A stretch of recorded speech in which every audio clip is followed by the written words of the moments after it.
Hi, my name is Wen-Ti. I'm a co-founder of Our Grandfather's Story, and today I'm here to share with you about visual storytelling. The first step in visual storytelling is to compose an image. Understanding this will help you create visually captivating images that will be able to draw in the attention of your audience.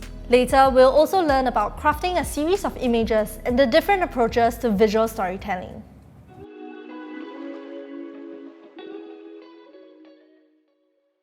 Composition refers to the way elements of a scene are arranged in a camera frame. Photos that are well composed are not just visually interesting to the eye, but also help to convey messages clearly. First up, we have the rule of thirds. Here, the frame is divided into 3 parts vertically and horizontally. Position your important elements at or near the grid lines or at the intersection of the grid lines to take pictures that are more engaging. Secondly, balance and symmetry. Balance in the frame can create a sense of peace, while imbalance creates a sense of chaos. You can use this to your advantage when setting up or framing your composition. Thirdly, leading lines. Leading lines help to create a visual flow and emphasize focal points. They often draw the viewer's eye in a specific direction or towards a designated portion of the photo. Last but not least, patterns and repetitions. The use of repeated shapes can help to create visual interest in a picture. An image that is well composed will be visually interesting and helps to draw your audience into the photo and story. In addition to composition, another approach is to think about having a variety of shot sizes. Shot sizes determine how much of the setting or subject is displayed in a given frame of a video or photo.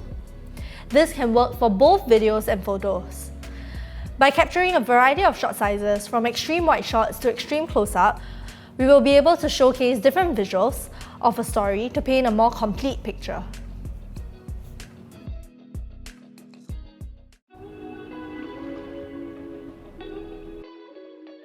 When we think about creating a series of photos, we need to think about how they can work together with each other to tell a coherent story.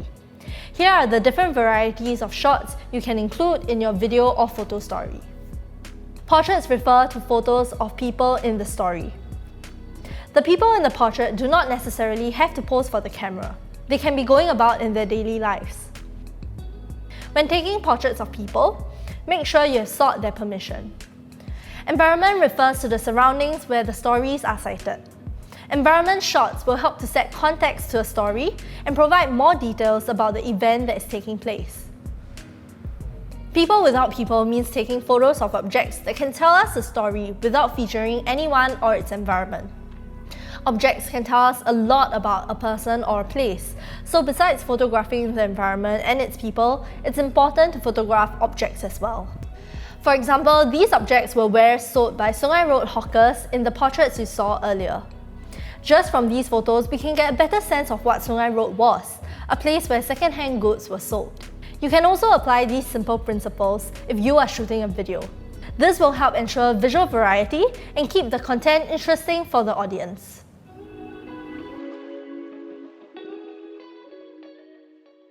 There are many approaches to documenting a story.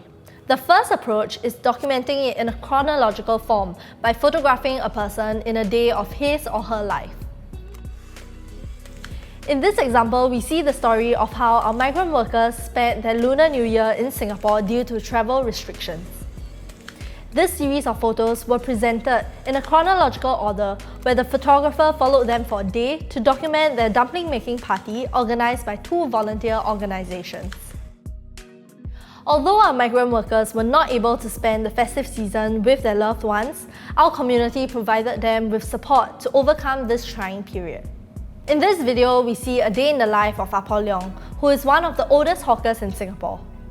Despite her old age, she still lives her life to the fullest every day and continues to put in her best. As you can see in this video, there are elements of portraits, environment, and people without people in the visuals. These visuals are put together to tell a coherent story about Apol Leong's day. Stories can also be told in the form of street photography. In street photography, the photographer records the street with an element of chance. In this series of photographs, we see various scenes of Singapore during the circuit breaker. There are different shot sizes and perspectives being used. For example, wide shots showcasing the environment and close-up shots showcasing the warning tapes used to block off seating areas. This allows for effective storytelling. In this feature, we see a series of images put together to showcase a restaurant. This is a showcase of a restaurant and not a day in the life of a particular person. Hence, the scenes captured in the series are focused on the place itself and the food. Visual storytelling can also take on a more conceptual approach. I still love my beloved Singapore. I don't mean that old cliche that you can only know beauty after experiencing the ugly. In this video, while the individual shots are mostly documentary in nature, it is put together in a conceptual form. The narration of the video is a poem, and the accompanying visuals are environmental shots in various parts of Singapore. By putting the visual and narration together, we created a piece that starts conversations and keeps the audience thinking about what Singapore means to them. Now that you have learned about the key elements that make a good image and the different approaches to telling a story visually, I hope you can put them into practice. In another video, I shared about understanding the theme, finding and selecting stories. You may find it useful in creating your own stories. Thanks for watching, all the best and have fun!